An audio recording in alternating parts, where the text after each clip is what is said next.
went by that one. Yeah. And it was like 8 stories above Yeah, us. it's twice the size of a normal. That's crazy. That's right. Yep. Call the April 20th, 2026 Polk City Planning and Zoning Commission meeting to order. Roll call, please. Hankins, Here. Ross, Here. Van Alstine, Here. Vogel, Here. Olszewski, Here. Hand, Here. Bolton. Here. Item 3, approval of the agenda. I'll make a motion, we approve the agenda as written. Second. All in favor? Aye. Opposed, same sign. Item passes. Item 4, approval of P and Z Commission meeting minutes for March 16th, 2026. Make a motion to approve those minutes as written. Second. All in favor? Aye. Aye. Opposed? Item passes. Item 5, discussion regarding future land use plan near the Polk City Regional Park. So we've got developer report, city engineer report. Yeah, I should have looked at the agenda. We don't have a developer tonight. So what we're gonna do tonight is we've put together several scenarios for the future land use plan update regarding, the Polk City Regional Park. So as many of you may know, one of the things that's pretty characteristic of these large regional parks, sports, athletics focused parks, is they oftentimes drive potential growth if cities can capture it. You have a lot of visitors, you have a lot of frequent traffic, and you have a lot of heavy traffic. And so Polk City staff has asked us to kind of look at what the existing future land use plan looks like, and then some possible ways to kind of capture this potential growth. With me tonight, I brought Julie Cruz, a planner for us at Snyder and Associates. Julie's got experience in the city of Ankeny, city of Ames, and brings a lot of planning experience and future thinking as far as future land use plans. So in your packets, depending on when you downloaded and printed those, we were made aware of an error. It was basically it was tabulating multiple layers in GIS. So we got that corrected. The updated packets are out there for download, but then I also printed a copy of those for your reference. So you can look at those as Julie's walking through it. But at that point, I'll turn it over to Julie. The big thing is this is a discussion item. We're not expecting you to make any decisions tonight. We're looking for feedback. We're looking, do you like one scenario over the other? Do you have concerns about specific ones so that we can kind of shape and mold those? We would bring it back to P&Z as a formal comp plan amendment, and then it would go to council after that. So that's kind of what we're looking for, and I'll turn it over to Julie, and then we can have a discussion afterward.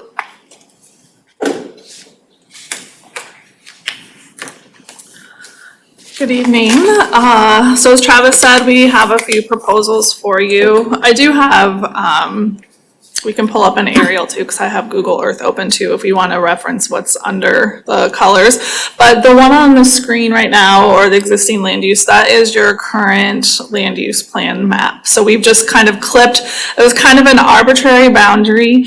If you'll notice, if you've looked at the maps, the main areas where we reviewed or we're proposing changes is along Northwest 126th Avenue, between there and the park, and then from North 3rd Street over to the west, or excuse me, the east. So the north and south boundaries were kind of just an arbitrary location for cutting off the rest of the community. If you'll notice, there are some colors that we didn't, and land uses we did not tabulate. Water, parks and rec, and open space and civic and institutional, those land uses did not change in any of the proposals or any of the exhibits. So their amount of acreage and their designated location are consistent with your land use map today. So this is what it looks like currently with the mixed use north of 126th and then out east on the other side of the trail. And you can see it's low density residential all around the park with some medium density in that northwest corner and some industrial and high density even north of there. So that's really the main area that's changed in most of the exhibits. There's a few differences Again, none of these are like, have a star on it, like you should really consider this one. This is really some options. It's your community, so you obviously want to have a vision and know what you want to go for. We did a bold boundary, a black line around where we changed something. So in this one, it really kind of increases the industrial, and it puts up in that north kind of west area along 126th Street and some high density. And then it also puts mixed use along the, I think it would be Hug if it gets extended. Yeah. We did that all mixed use. The thought with this one mainly is to get, that's the closest you could probably want to put any type of commercial use next to that park. Right between the park and that mixed use designated area, you already have homes going up. But there will be a north connection out of the park. So if you want to capture that interchange, it's close to the park. Maybe there's some smaller uses that are commercial uses that are there. The mixed use, I believe, will give the city a little more control over what those use types might be or how it might be laid out than if it was just your general commercial designation. So that's really kind of the thought around that. Low density is thriving in Polk City, so if there's an interest for housing diversity, housing affordability, if those are some concerns and priorities of the city, that was the thought behind adding some high density up there, you know. I think it's always good to remind people that medium and high density, just because the density is high, it doesn't mean they have to be 4 stories, 3 stories, 20 plexes, you know, there's different styles out there depending on who your developers are. So that's really the big change, big changes in option A. Option B, it's making, again, it's that, making that commercial all along what would be Hug Street if it's extended, and then some more medium density, and then reducing that high density back down and adding some low density in there. So that's really the only changes. And again, the thought behind that is what kind of commercials do you want, do you really want close to the park and those existing residential homes, and also knowing that there are some plats, subdivisions that have already been approved for single family homes in the area that aren't constructed yet. So just another option of how you could build around those and promote those commercial uses or try to capture them. Option C really puts the heavy use up along 126th Avenue. You know, that connects you all the way out to the interstate.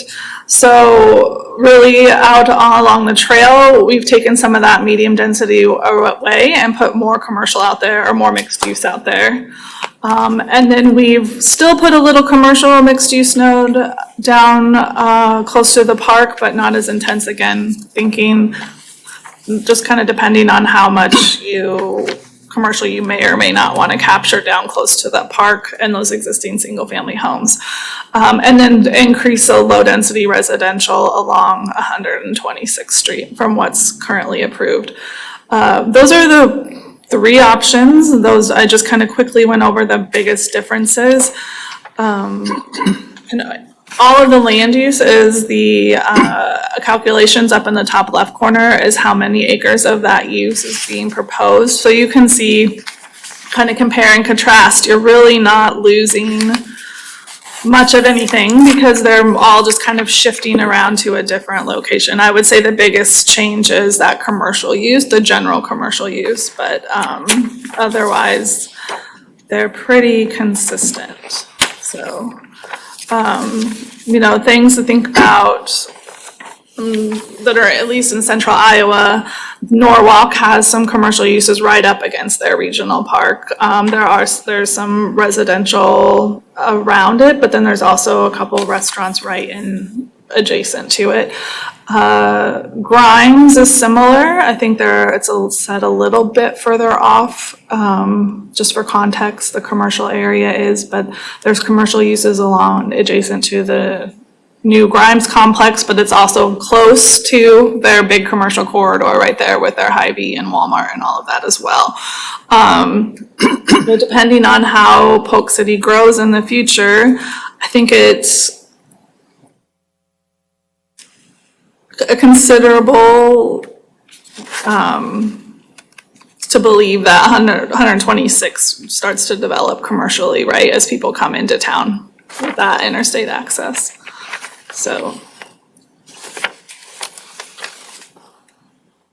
I'm happy to answer questions or discuss anything in more detail. Do you have a aerial you can put up, you mentioned there? From one of the other communities. Just a current aerial of this area or not? Oh, yep, I do, sorry. Just wanna look at, I mean, how many houses are developed along the, So I just have Google Earth pulled up. If you go into, I believe, so the park would be over in this area. Yeah. And this area is already platted, kind of for single family all around it, correct? Yeah. I believe, yeah. It's already been final platted. Yeah, so as Julie was preparing these, the guidance that we took from our last meeting was capturing that growth, because we've talked about this previously, but doing so in a manner that doesn't directly abut already existing platted lots. So everything Julie's showing is happening adjacent to outlots or completely unplatted lots. And I went and drove out there today just to double check on the intersection closest to the water tower there, on this. So it'd be the north, west of the new water tower. And on the northeast corner of that at least it is not built at all. So if we did do anything north of that lot, I think that's platted, that particular lot, but no construction has taken place yet. So if we did some changes and those were done before someone purchased it, I would feel a lot better about that. I think it was December meeting when this topic was first brought up, the stretch on the block that's pretty well filled in between the new storage location, and for the next block to the east on the north side, most of those lots are built out. And so I would like to see something residential north of that. Doesn't need to be single family, but at least, a row of bi-attached townhomes or a street on both sides with bi-attached townhomes. Just so that those folks know that they purchased them expecting residential, they built expecting residential, because that's what the land use plan told them at that time if they did their homework. And would like to see that, kind of commitment held to those folks. But it doesn't need to be a wide strip, in my opinion. It could even be just a street with townhomes on the south side of it. But if it was on both sides, all the better. It wouldn't need to go all the way up to Hug, in my opinion. And then I guess also, as I was reviewing these at home, another thing that I printed out was the future transportation plan. Because really to look at what I thought could maybe possibly go where, because we're just kind of brainstorming, I think, at this point in time, is, well, how do we think folks are going to be getting to the park facility? And at least on the current transportation plan, we show them pretty much coming in from the north to the northwest corner of that intersection, of the park. So really the intersection where I was talking, where the, Isn't it kind of like right here? Is this where you're talking? no, to the northwest. Oh, northwest. It's the existing intersection. Yeah, the existing intersection, Oh, okay. at least on the land, or on the transportation plan that's posted online from 2024. That shows the primary corridor going to the park development. On the northeast corner of the regional park, You can get there from 126th, but you have to make a couple of corners, and so that's likely not going to be the approach that people would take. And so, would think that any mixed use or commercial that we're going to be having supported would come in from the come into the northwest corner of that area. Yeah, so right there, right and then. here. Yeah, and that's I'm glad you're talking about these road connections because I didn't want to get down to like do math and like worry about an exact proposed acreage to make any assumptions. So if that shifts, one way or another, I think that makes sense. My intent is to, align it with the access, where the proposed accesses are, where future accesses will go. And so when I saw the development of commercial or mixed use north of the northeast corner of the regional park, those seemed less appealing to me just because the way to get into the park from there is kind of a dead end or a T intersection to where I don't think that would be a way that people would normally go. And so you wouldn't want your commercial locations in a spot where the traffic's not gonna flow. I do think it's worth noting though that the way that the park is master planned right now, that will be the primary baseball and softball access. Okay, So we Yeah. classify it as a collector versus a local, but the only reason we're really doing that is its designation of like roadway width, because that's gonna be the connection between Northside Drive and 126th Avenue. That eastern access will serve the park in a fairly collective way. It just won't have that additional 5 feet of pavement. okay. Yeah, this would like if I looked at one of the plats for the park and this mixed use, not exactly, but it kind of splits the difference if that road, that north access to the park were to split it. That kind of splits the difference if you could think of if that road goes straight through the middle or maybe to the east a little. So it would be northeast 7th is the collector, northeast 10th is the eastern access. Map is showing another street stubbing to the north. So that's where Julie's kind of. Yeah, I didn't know, I was like, when I was looking at maps, I was like wondering if it would be like northeast 9th approximately or 10th. Yeah, ish, yeah. And on the transportation map, it shows further east of the park, one that goes up to 126th, another street. But that has to go through some significant portions of currently, I don't think the final plat has been, or those are final platted, aren't they? There is a final plat out there, and I think you are catching one of the lines that didn't get updated. Okay, So, what you're seeing is basically NAP took that easternmost connection and flipped it to be between the park access and northeast south. okay.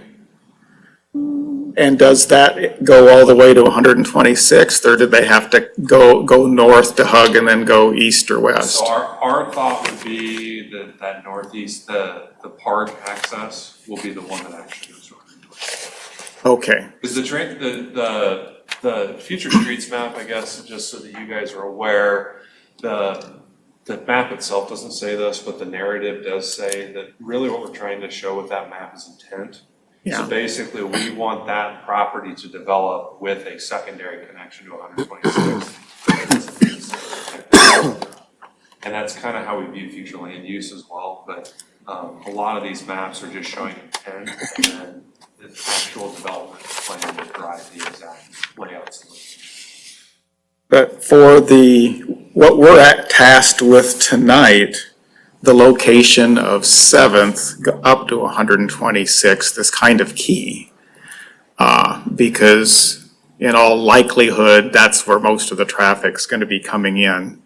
And also, the way things are looking on the majority of these proposals, anything west of 7th is going to be, well, with the exception of C, which you're showing there, really doesn't have any single family east of 7th, or I'm sorry, west of 7th. And so that's, its location is pretty important. And in fact, there's that curved line in there. Is that kind of a hand-drawn line of where 7th might run? Yes. Is I that- don't was know that- why that carried through and other streets did not, but yes, because if you look at, it's approximately. Yeah, that's it's a what I little was thinking different. when I saw it, but I, Yeah.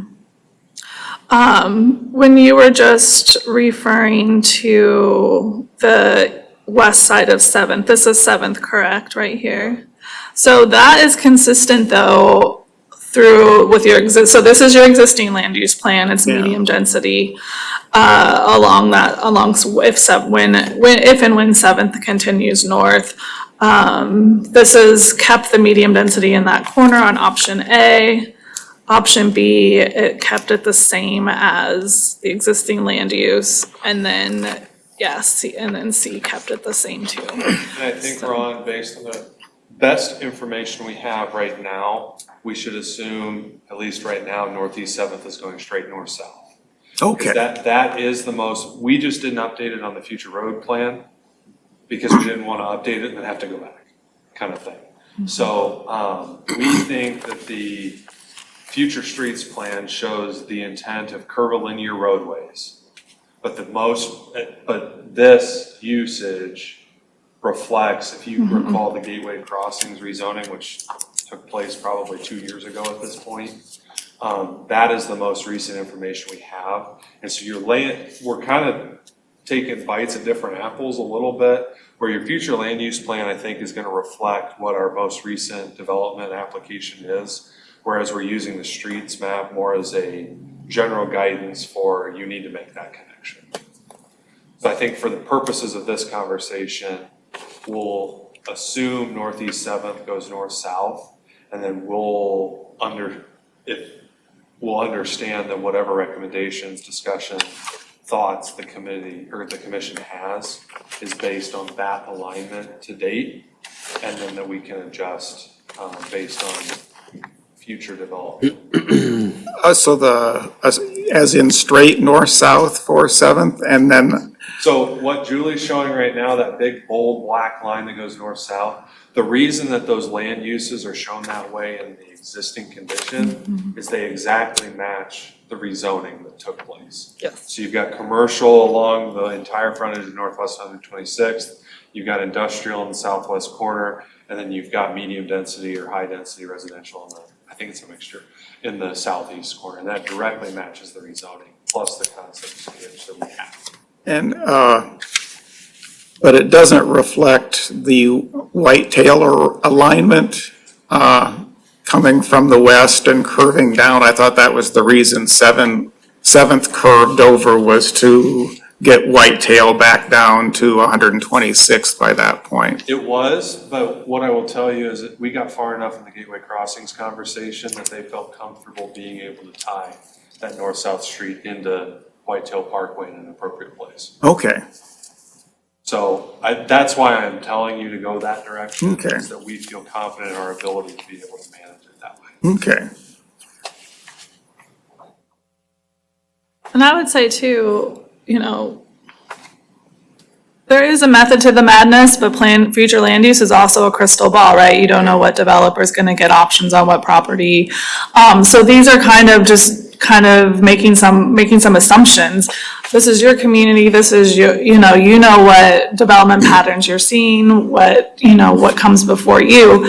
If you think it's more likely that this goes to low density and at some point, I've worked with different communities over the years, and some it's very difficult to change your land use plan, and some are really open to changing it. So I don't know which side, I haven't worked with Polk City enough to know which side you kind of fall on that. So if there's something that you don't see change like this that you think doesn't make sense, and let's talk about that too.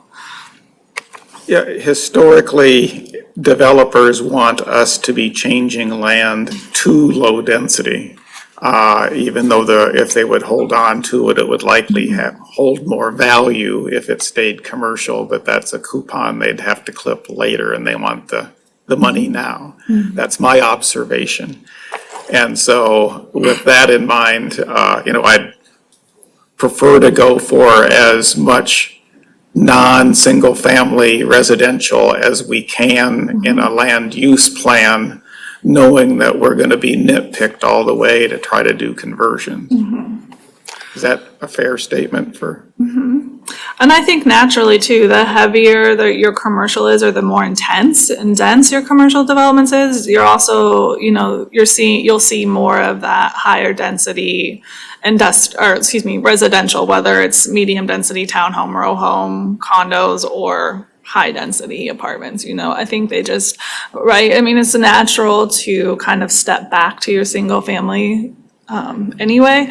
And also if you, and again, not being super familiar with the zoning codes, but if you have a developer agreement or a PUD or anything like that, you can also, bring in buffers, whether those are, what those look like, berm, landscape, trees, buffering uses is always an option as well.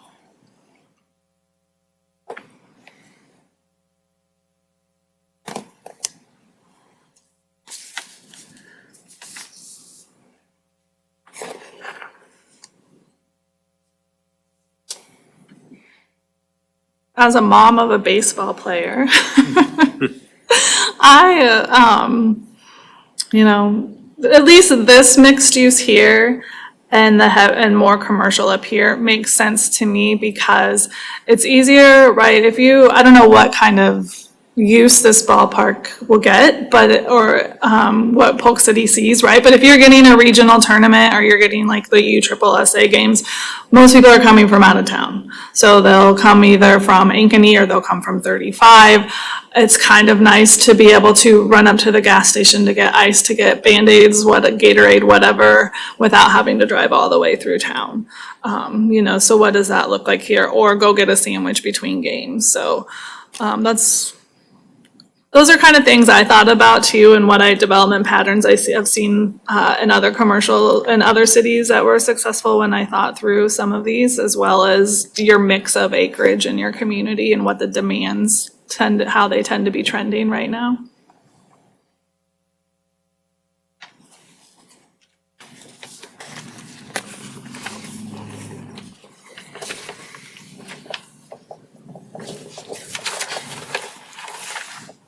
Question for, I guess, maybe Chelsea. Do you know with any of these plans, all the land north of the park, are any of the owners of that land right now, are they having any conversations with developers or anything like that we know of? I would say the only active conversation we've had is with Gateway Crossing.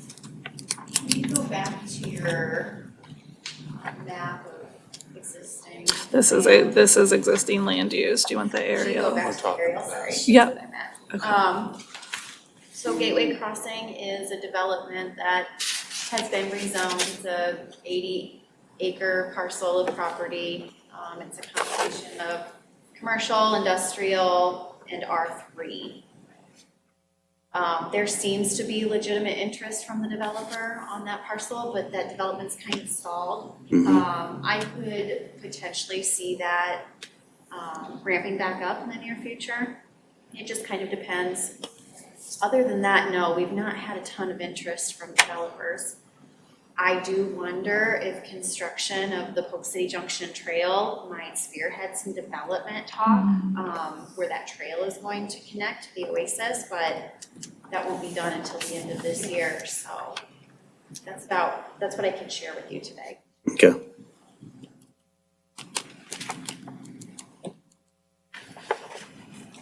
So what's most helpful here if we talk about each option and go through things we like, don't like?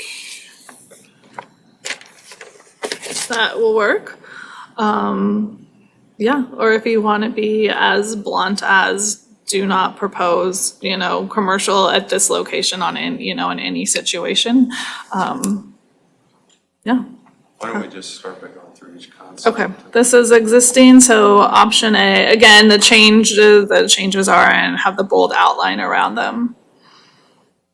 So I guess, are there things about A that the commission likes, dislikes? I guess I kind of looked there in the middle with the, kind of on an island, the low-density residential right below the industrial. If I would flip-flop that maybe and put the residential down below and.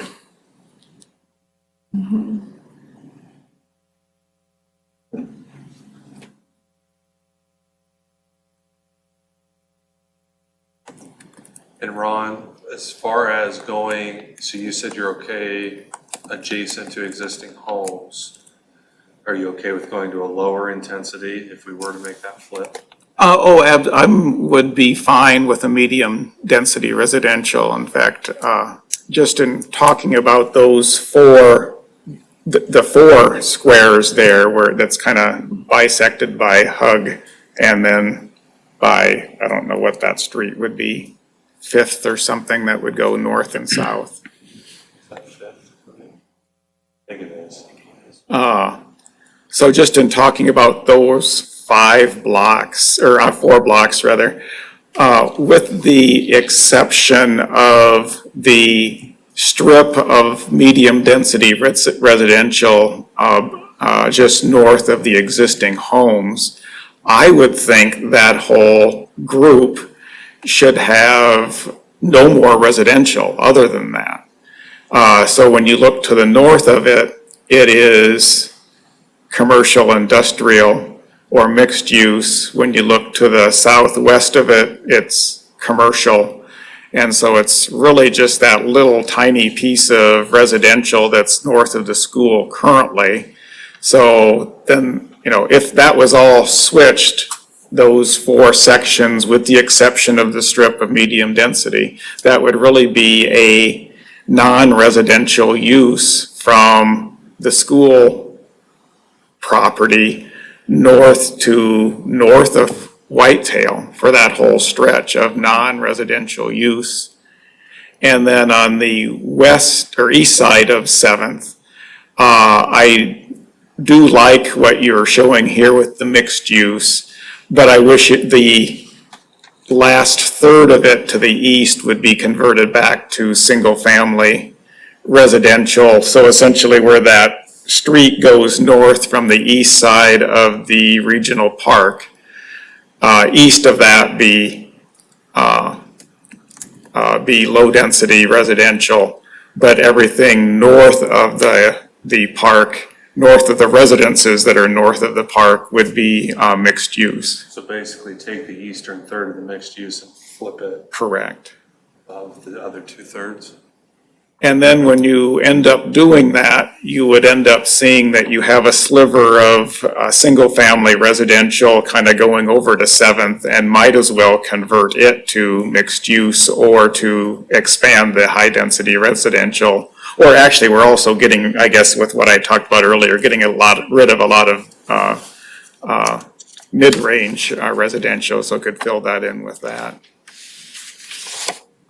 And just a couple of general comments on 126th, where you see that pond on the north side. I don't see that being developed as anything but single-family residential. Right here. North and south of the road, just because of terrain. I don't see that developing as industrial, commercial, mixed use. I just think it would be a parking and drainage nightmare with the hills in that area. So, looking on a map, it seems like that's gonna be a busy road and we could do something, but I don't, and then with the hills the way they are right there, wouldn't wanna see a lot of turning traffic even. Yeah, through there. I think that's kind of why we've leaned towards the way we show it, A, because of that big purple blob that everybody's super familiar with now. Yeah, And B, because of exactly what you're talking about. So I think that's why we're showing mixed use northeast of the trail, because we want to capture that trail traffic. It's just a matter of, we can't do it on the other side. okay. And then just kind of the last, I think, comment, which goes on all 3 of the plans, is, when you go to Sheldall Drive and 126, that intersection, and we have Whitetail coming across, there and angling down. That whole section south of Whitetail, I think, should be commercial to match the property to the south. Yes. And so that can develop as hopefully one entity. I'll get you that one. Well, that conflicts with our corridor. You're saying just to the north of the whitetail alignment, Actually, just to the south of the up white. to it. Yeah, up to, Yeah. up to the Whitetail. I could even see if you had a stretch on the north and then industrial behind it, Yeah, possibly. correct. Or 2 words, I don't know. Whitetail is one.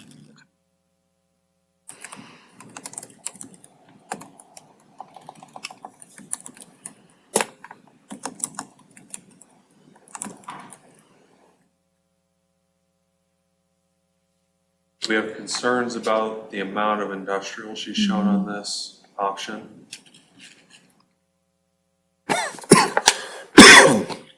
Because I do think because of the specific challenges that Polk City has relative to its proximity to interstates, I think we have to be really strategic in where we put our industrial, because industrial wants access.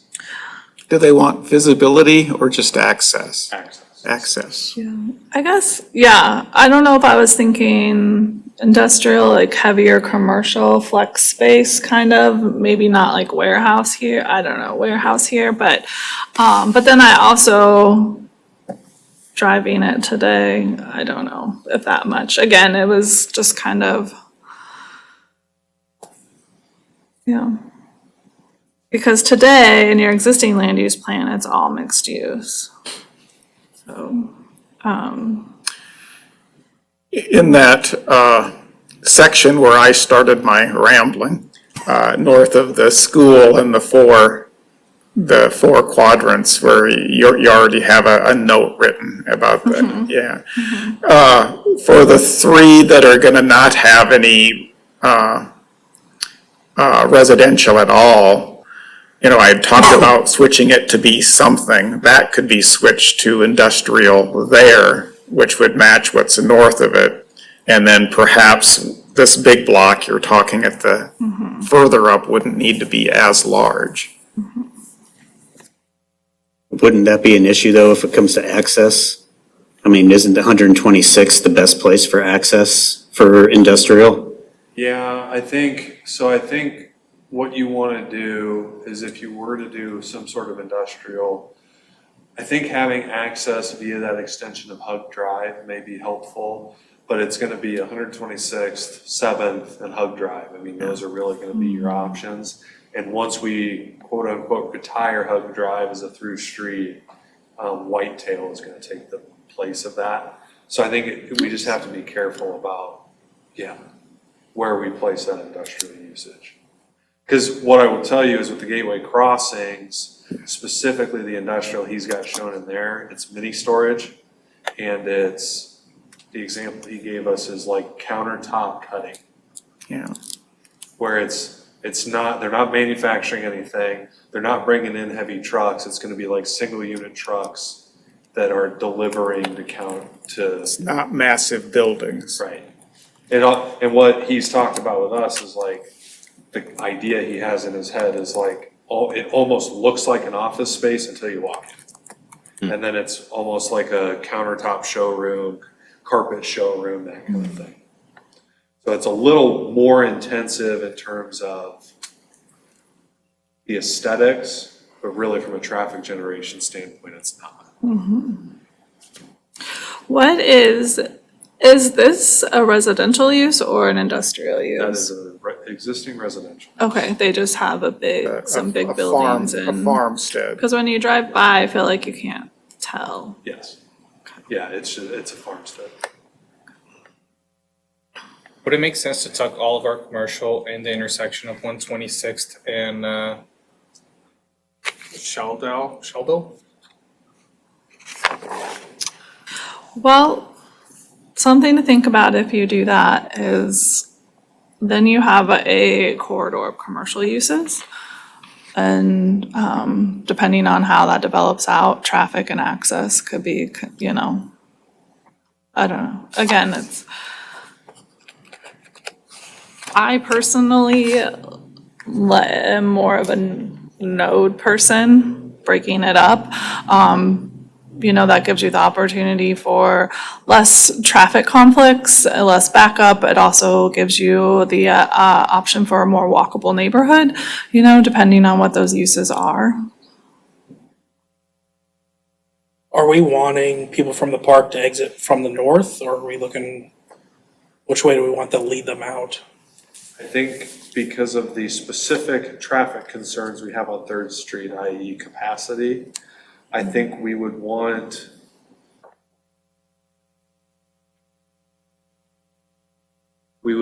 people to want to come into town, but not be forced to. I think would be the best way to put it. Where we're protecting that capacity, we aren't discouraging those uses, but we're being smart in understanding, you know, if a team from Ames is coming down, this is where they're gonna come through. They're not coming from Ames. So I think really what we're looking for is we're trying to capture the folks from north of the metro. Okay. I think moving that high-density residential in the north, right on 126th Street, changing that to option B with just a mixed use. We talked a little bit about gas stations. I think that'd be a prime location, increase the flow of traffic to the north, capture people from the interstate stopping off. And make it walkable, like we said.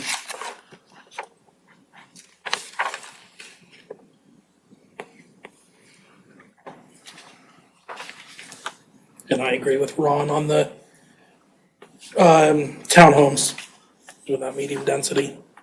Because yeah, the thing that's worth noting too is where Julie just dropped that note, that's where the trail is gonna cross that property. It's basically the eastern portion of that currently shown high density residential.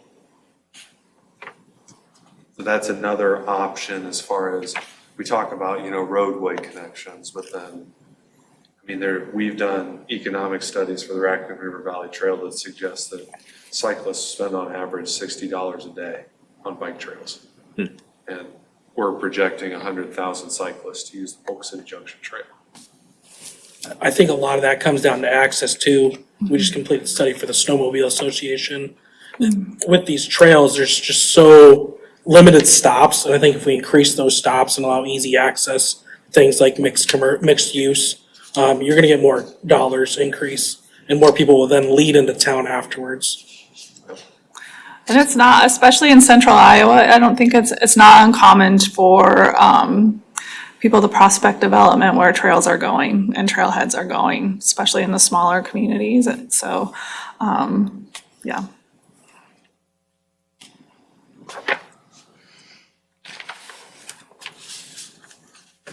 Any other comments on option A? I guess I kind of like what Ron was saying with that mixed use just north of the park, doing it almost like 2/3 as opposed to that entire block.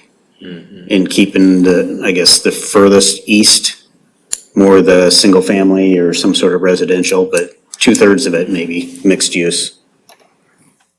Not save that note. Did I not save it? I think you put it in the first one. Oh, okay. I was like, where did it go? Yeah, that was gonna be my same comment. I do like that mixed use there, to be able to provide some services, for the park and access. But pulling it back, I don't think we need that much, getting some of that back to residential. Yeah. And that's where the bike path crosses too, right? Yeah. It's, right now it's shown basically one lot width east of where 10th would go through. Exactly where you're putting the comment. I'd like to see that more like option C. In case you're looking for a reference while you write that. The east boundary? Is that what you're saying? On, right where she's writing the comment on the screen here. Are you saying these two mixed use and, Correct. yeah, Yeah. so these boundaries? Yeah, Yeah, the east option C, basically, the one on the left, make that mixed use and keep the one on the right as residential?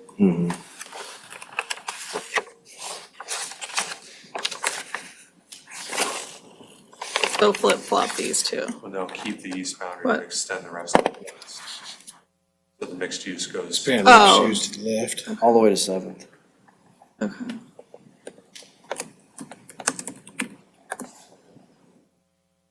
Any others on A? Okay, how about B? Anything you like, dislike? Because I think where we're probably headed with this is we're probably gonna present a hybrid based on some of the ideas we've put together here. So is there anything about B you love, anything you absolutely hate? I guess I dislike the commercial straight north of the park as opposed to mixed use. I was just gonna write that. I think we will have more control if it's mixed use as far as what might go in there. Agree.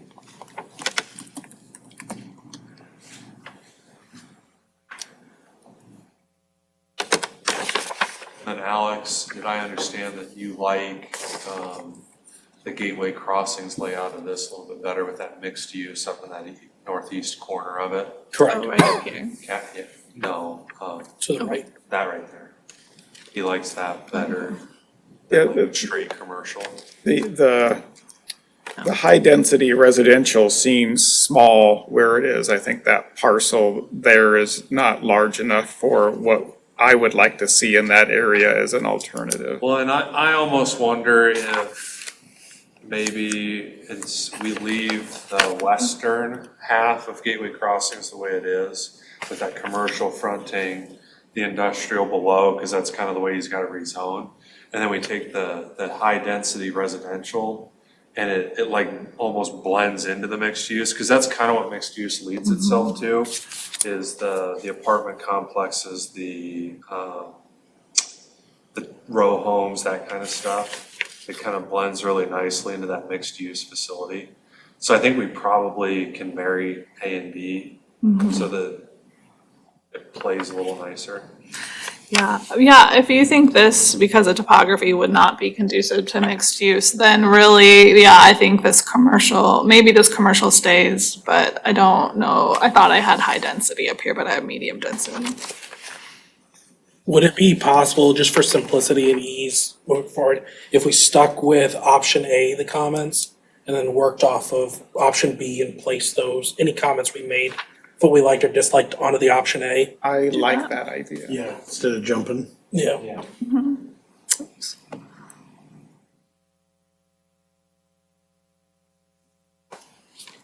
So this should be, because this is You're gonna option, leave that. huh? I think we leave those three right there. These three as is, Yeah, okay. yeah. And we already have this as mixed use, yes, like Yeah. option A. And then you want this high density. I think when we make the change for the mixed use for squad yeah. and bring it up, I think we probably just make that whole high density kind of blend itself into the mixed use. I agree. So for option C, Julie had shown where that industrial section is, just to the east of it, a mixture of commercial and medium density. Is that a change that the commission would be interested in? Or do you think that's too much? On option C, Say that again. So where my cursor is, on option C, this is kind of split in half with commercial along 126th and medium density behind it. But if we're keeping this medium density, then maybe it doesn't make sense to, Well, no, that's gonna say single family. Oh, yeah, that's right. So, yeah, it was medium density on the top half and commercial on the bottom half on option C. Can we do mixed use and high density to kind of mirror what we did on the other side of the street? Yeah. Yeah, I like that. Yeah. The only thing I would just just throwing this out here for sake of discussion, then you're really reducing just your regular commercial land use to right here and down here, if that's of concern or thought. And we'll have it on the southwest side of the White Tail crossing of that big Oh, industrial this area over portion. here. Further north. And you're like flipping it up to the north and northwest of 126. This pink or this pink? Oh, this one, you're gonna Yeah. add commercial up here. Because the, Up to the alignment of the curve there. Okay, yeah, all right. so that'll add. Okay.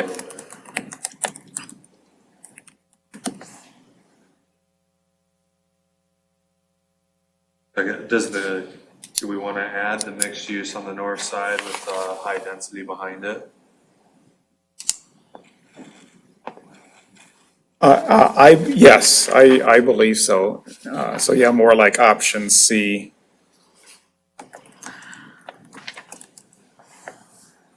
Mixed use in place of commercial though?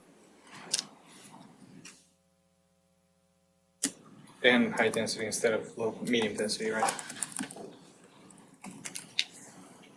Splitting it but playing with it.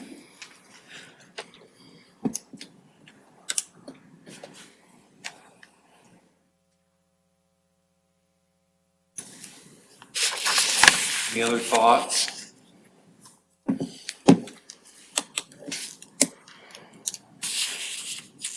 So I think the next steps will be, we'll take the feedback. I'm sure Julian will end up watching this recording just to make sure we caught everything.